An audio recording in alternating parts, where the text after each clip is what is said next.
Hey guys, Jack here on day 7 of the straw bale garden project, and technically for half of them it's day 8. I just kind of didn't add inoculant for one day to one side to kind of catch them up, and one's been here a day longer because you guys remember the second 6 got put in after I figured out to turn the bales right side up. So that caught us caught up. So today I'll be adding just a cup of the inoculant, or a cup of plain old blood meal, which is pretty much what the inoculant is, with some extra bacteria in. And of course these 6 beds down the end here are getting hit with just a little handful of Dr. Earth for the fungal and bacterial inoculation on that side to see, like, I just think it might be less expensive to use a generic blood meal and a little bit of this stuff. And since I don't have this around, why not?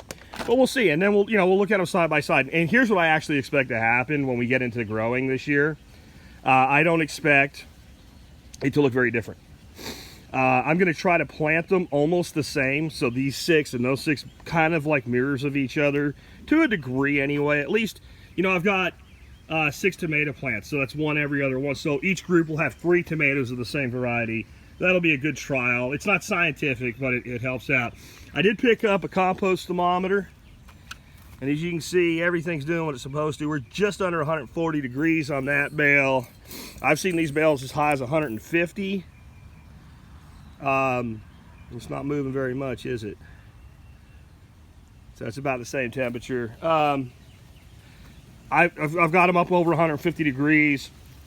These ones, being one day behind, are a little bit hotter. When I checked them today, they were closer to 150 than 140.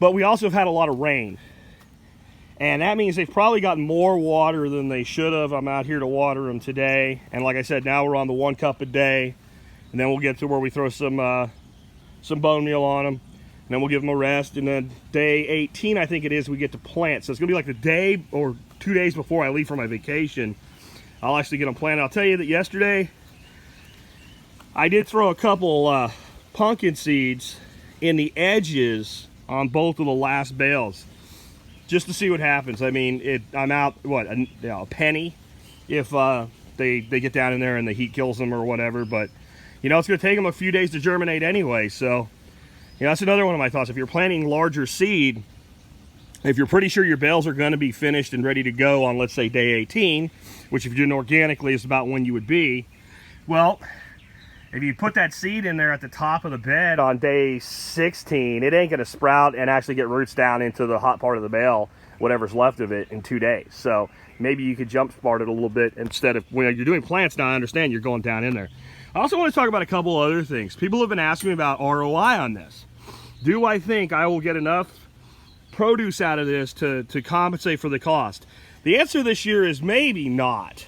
Again, I gave $10 a bale for these bales, and I would normally never do that. I made a decision to do this, and I got to a point where, for the sake of expediency, right, purely for the sake of expediency, the local supplier I buy all my feed stuff and things like that from, I was willing to buy.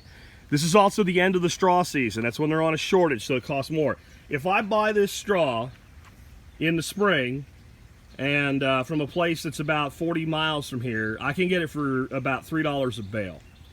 I can get it for $2 if it's, if you don't care if it's been barn stored or not. It might have gotten wet, might be a little moldy, which is great for this. So I can get it for $2 a bale. I'm actually thinking there's a place that sells it for like $3.50 if you buy 100 bales. And I got a pretty big building there, and I'm thinking if I can get my neighbors all hooked on this, I could make a few $100 next year just bringing in all the bales for everybody, sell them for, let's say, $5, because my feed store is never below $5. So that was a thought, a way I could recoup, and then some. But I also want to talk about this. Let's say you're paying a reasonable price for a bale of straw, which I believe is somewhere between $3 and $5. That to me, that's a reasonable price, and you can probably find it for that, or you can make your own. But let's say you're paying $5. What we have to remember again is this is not a single season thing. This will give you 2 seasons if you do it that way. I'm not saying I will. I'm not sure what I'm going to do in here yet, but you can get 2 seasons. So now you're talking at $5 a bale, you're talking $2.50 a season. The fertilizer, it does seem like a lot, but when you take it spread out across the total, it's really not as much. And remember, there's other ways to do this. Just, again, the guy behind this stuff, he came out with this because people basically went crazy asking him for it. And I'm not sure you need as much as was being used. I've already noticed the instructions that came with this during the lead up say to use 2 cups per bale. His book, his latest book, says 3. So he's reduced it by 1/3 when he brought that product out. And then it was 2 cups for the days 7 through 10, and he's got that down to 1 cup. So he's reduced it a great deal, even since publication of his last book.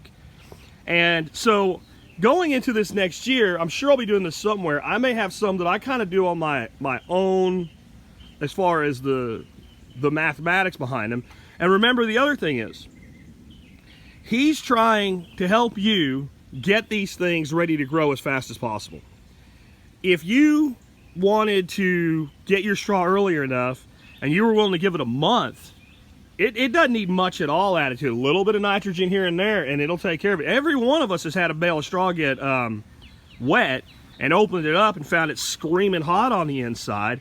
Straw does this stuff all by itself. You know, it is a good idea to add some fertilizer, but I'm pretty sure if when you're dropping your plants in, you're adding a pinch of that and maybe a pinch of blood and bone for some extra phosphorus and what have you, and a little nitrogen kick, you're not going to have any problems anyway.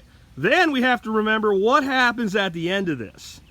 This thing doesn't dry up, blow away, and disappear.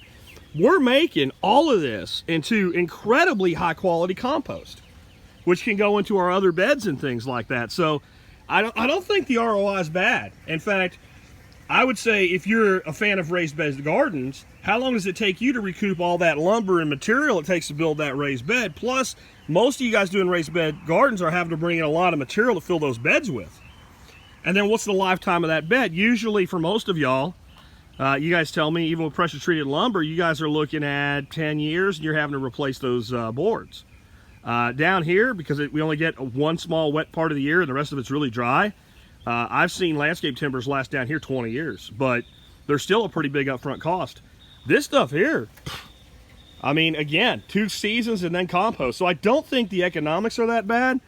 I definitely think it's something that's fairly sustainable because it is not, you know, you do not have to use straw to do this. Again, this is expediency, but if you have, you know, access to lots of leaves for free, in his book, Joel gives a way to use a big Rubbermaid tub and make a bale compactor, and you can basically make your own bales for free. I just don't want to do it.